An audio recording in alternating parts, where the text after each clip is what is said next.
রাতে যখন বাসায় ফিরে সে কি খাবে কি করবে, এমনকি আমি যখন রান্না করি তুমি একবার ফিরেও দেখো না যে আমি কি রান্না করছি, আমি কেমন রান্না করছি।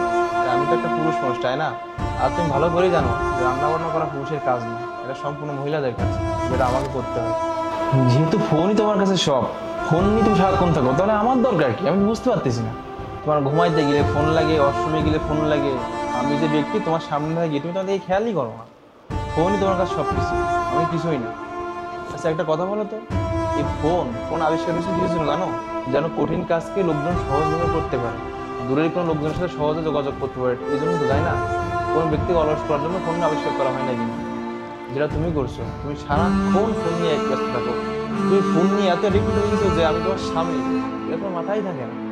তুমি ফোনে কোথায় কি করবা, কোথায় কোন ড্রেস পছন্দ করবা, কোথায় কোন খাবার খাবা, কখন কি অর্ডার করবা, ঠাক করে এটাই নিয়ে ব্যস্ত থাকো।